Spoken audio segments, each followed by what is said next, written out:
put on your seatbelts, and we're going back to the book of Numbers. But we are preparing to explore what God is calling us to do by first looking at what God is calling us to be. But even before we look at what God calls us to become, we find the biblical passages that describe what we already are, the things that God has placed within human beings by our very nature, that will enable us both to become what God has called us to be and to do the more specific things that God has called us to do. And the first of those things that Jesus declares all humans to be, a part of our physical being, no matter our faith or life choices, is salt.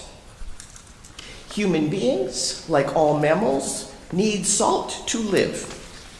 And yet, our bodies are unable to manufacture it on our own. And since we also need water to live, that presents us with a dilemma.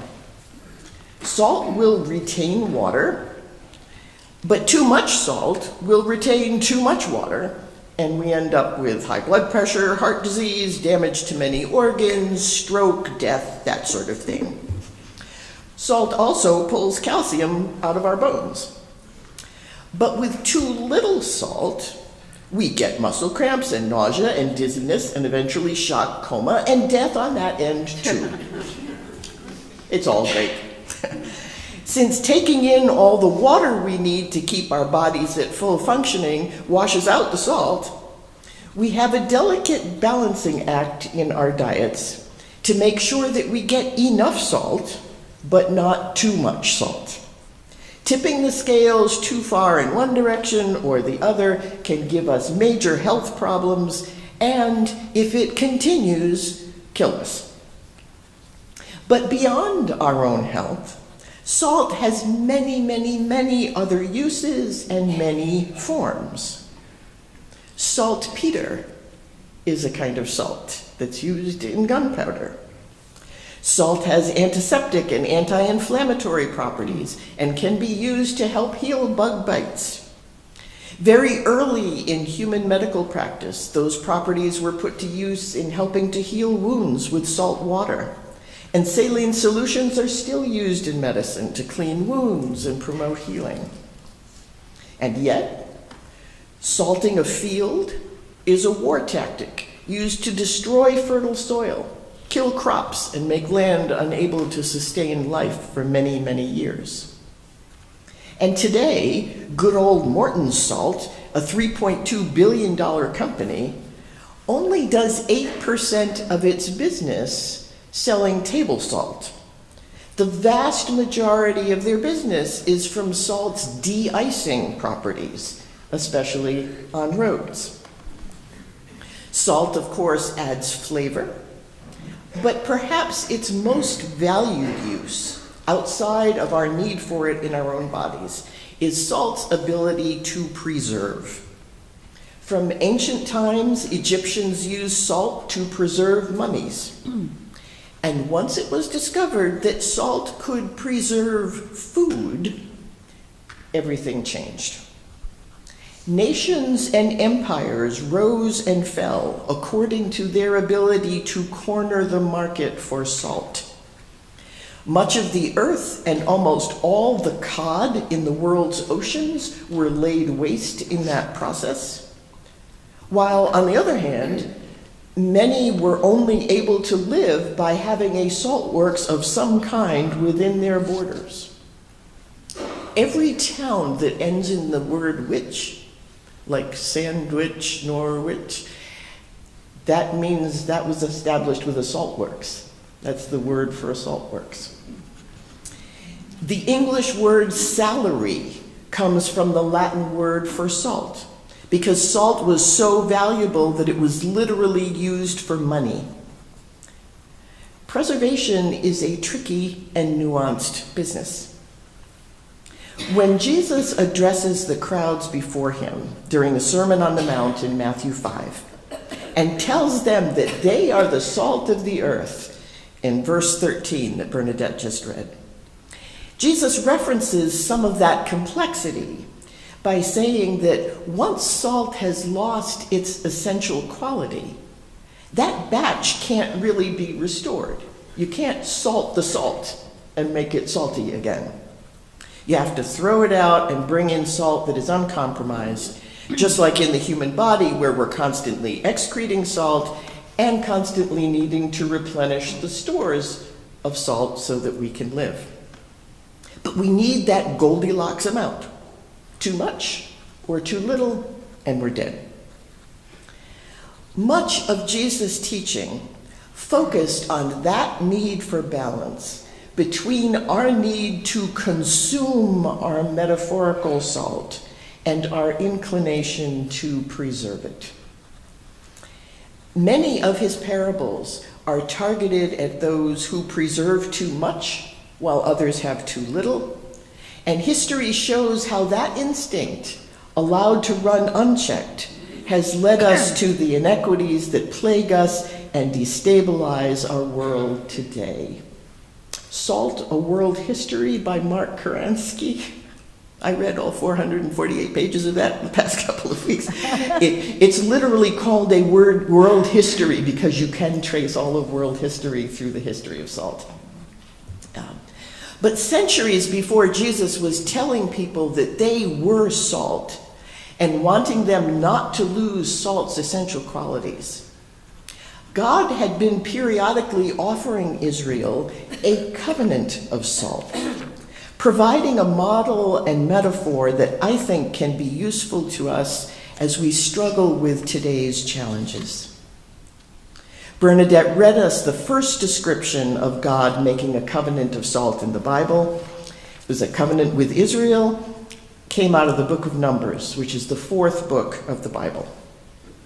The book of Numbers gives us stories from the time after the drama-filled escape of the enslaved Israelites out of Egypt through the Red Sea, after receiving the Ten Commandments on Mount Sinai, but before their entry into the Promised Land. In Numbers, we find the Israelites in their second year after leaving Egypt, coming already up to the very border of the Promised Land. In Numbers, we get the stories of the people complaining to Moses that they don't have enough food. So God provides manna in the wilderness. And then they complain that manna every day, God, is really boring, and we'd really like a more varied diet, please. And God provides quail for them. Different groups of people become discontent and start stirring the pot and talking to this group and talking to that group and making people worried and upset. And they rise up and try to boot Moses from leadership, and God steps in multiple times to establish that Moses and later his brother Aaron were the ones that God had chosen to lead them. In between those uprisings that Numbers tells us about, Moses and Aaron are laying out systematic systems of worship, governance for the people based on the law given to them at Mount Sinai. It was the largest of those rebellions, which happens in Numbers 16, that leads to God getting really fed up with people and deciding that all but one of the thousands of Israelites who left Egypt, every last one but one, Caleb, would die without ever setting foot in the Promised Land. And God leads them not into the land whose borders they have just reached, but back out into the desert for another 38 years to learn their lesson. But right at that juncture, on the border with a rebellion in the ranks, God steps in to make very clear that Aaron and his descendants after him are indeed the ones God has chosen to structure and lead Israelite worship. Chapter 18, where this morning's passage is from, is the passage that sets apart Aaron and his descendants, the tribe of Levi, as priests over Israel and establishes the system of tithing. Those from the tribe of Levi will be responsible for preserving worship in Israel. God seals that promise to Aaron and the Levites with a covenant of salt. It's a promise to preserve the priesthood through Aaron and his descendants. The only other time we find a mention of a covenant of salt in the Bible is in 2 Chronicles, verse 13, where there again was rebellion in Israel, this time over the kingship.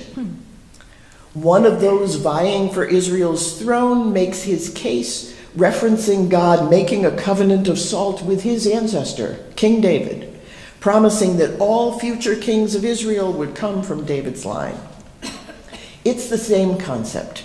A covenant of salt in the Bible is God's promise of preservation, the most valued property of salt. Jesus, a descendant of David, would have been familiar with both the concept and the particular uses of the covenant of salt in ancient Israel. And I think by telling those who came to hear him on that hillside in the Sermon on the Mount that all of them are the salt of the earth, and by warning against losing salt's essential quality, Jesus is expanding the idea to a new covenant, which is what the word testament means. The New Testament is just as easily called the New Covenant, not one that replaces the Old Testament or the Old Covenant, but one that builds on what has already come before. At his last meal with the disciples, Jesus refers to the wine, "This is my blood of the new covenant." And what is blood? Water, salt, and proteins. The gospel itself is the ancient covenant of salt, mixed with the actual flesh and blood of humanity in Jesus. No longer simply a covenant between God and one tribe or lineage. Through Jesus, God has made a covenant of salt with every human being that walks the planet. We are the salt, the means by which God has chosen to preserve the earth and the gospel of God's love for all within it. And we are the ones who must guard against our salt losing its flavor. Jesus' life showed us how to keep that essential quality. To preserve, yes, but not for the mere sake of preserving, and not to preserve only for some. To preserve so that all may share equally in God's bounty from generation to generation. To preserve the gospel message so that it might be shared with those who are starved to hear it, like those on the mountainside in Matthew 5, who were starved to hear that they, the poor, were blessed, that those who gave mercy would receive mercy in return, that God would take as God's own beloved those who work for peace. St. Francis famously said, "Preach the gospel at all times. When necessary, use words."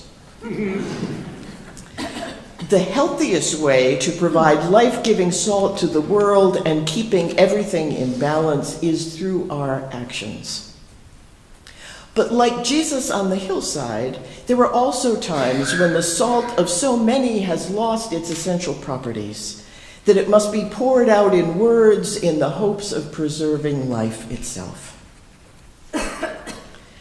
Last Tuesday morning, in a small invitation-only service for the new administration at the National Cathedral, the Episcopalian Bishop of Washington, D.C., the Right Reverend Marianne Edgar Buddy, poured forth the salt of the gospel directly into the vessel of the President of the United States and others poised to serve him. Here are the final words of her sermon, which have since gone viral. I quote, "Let me make one final plea, Mr. President. Millions have put their trust in you. And as you told the nation yesterday, you have felt the providential hand of a loving God. In the name of our God, I ask you to have mercy upon the people in our country who are scared now. They are gay, lesbian, and transgender children in Democratic, Republican, and independent families, some of whom fear for their lives. The people who pick our crops and clean our office buildings, who labor in poultry farms and meat packing plants, who wash the dishes after we eat in restaurants and work the night shifts in hospitals. They may not be citizens or have the proper documentation, but the vast majority of immigrants are not criminals. They pay taxes and are good neighbors. They are faithful members of our churches and mosques, synagogues, gurudwaras, and temples. I ask you to have mercy, Mr. President, on those in our communities whose children fear that their parents will be taken away, and that you help those who are fleeing war zones and persecution in their own lands to find compassion and welcome here. Our God teaches us that we are to be merciful to the stranger, for we were once all strangers in this land. May God grant us the strength and courage to honor the dignity of every human being, to speak the truth to one another in love, and walk humbly with each other and our God for the good of all people in this nation and the world.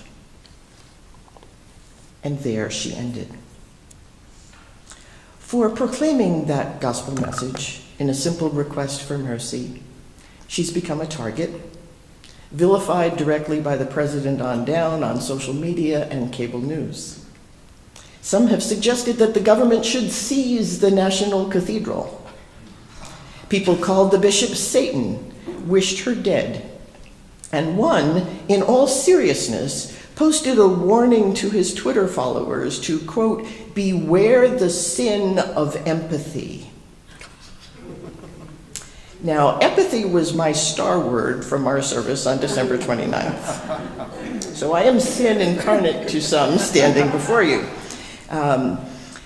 I never dreamed I would have to explain to people that empathy was a virtue, not a sin, or that mercy and compassion are central features of Christian faith, as it has been preached for 2,000 years, and not some new political ideology. But here we are. But what surprised me, and what gave me hope, was the way that not only she, but the Christian faith she so simply and elegantly represented became a beacon of hope and light, not just for Christians, but across the theological spectrum. People began not only sharing the video and her words and praising her courage, but linking to her latest book, published in 2023, titled How to Learn to Be Brave: Decisive Moments in Life and Faith. And not just Christians. Self-proclaimed atheists were sharing the link and saying they were going out to buy her book. One woman wrote, quote, I just started listening to Bishop Buddy's book. She reads the audiobook. I'm not religious at all, but I'm finding it comforting and helpful in these tumultuous times. I don't think the bishop's publisher was ready for this. The book has been sold out in every book outlet from Amazon to local bookstores ever since. The gospel was preached in that one short paragraph, added almost as an afterthought to her sermon earlier that same day. And even those who had never set foot in a church instantly knew the truth of it. Some were stung by her light and lashed out, while others stepped into it, washed with joy. Bishop Buddy remembered her covenant of salt to preserve the gospel and to make sure that it was not forgotten throughout the land. And in the moment when it mattered, she kept that covenant. Now, most of us will never have that kind of opportunity. But Jesus said every one of us is the salt of the earth. an agent of preservation in a world slipping through our fingers.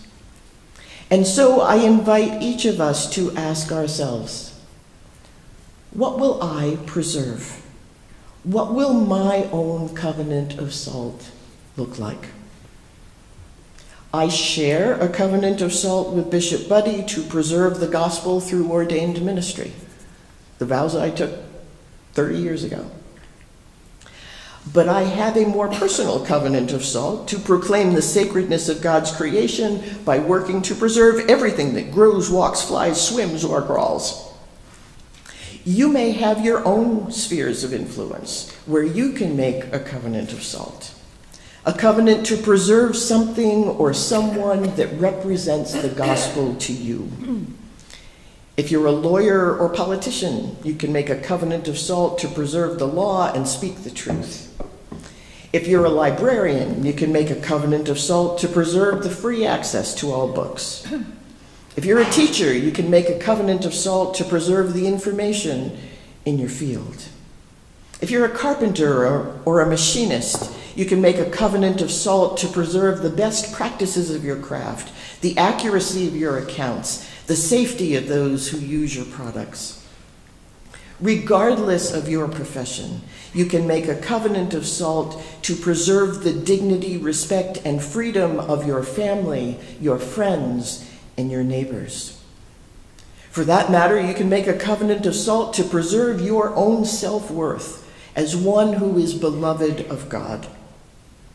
We can all find some area where being the salt of the earth can be exercised to preserve and protect some piece, however small, of the sacred whole. But a covenant of salt is not strictly an individual exercise. We as a church exist for the primary purpose of preserving the gospel in every age and place and time. While clergy and church leaders have their own individual covenants that intersect with that, the church is all of us. I am the church, you are the church, we are the church together. And we are all part of that larger covenant of salt that Jesus offered with his blood.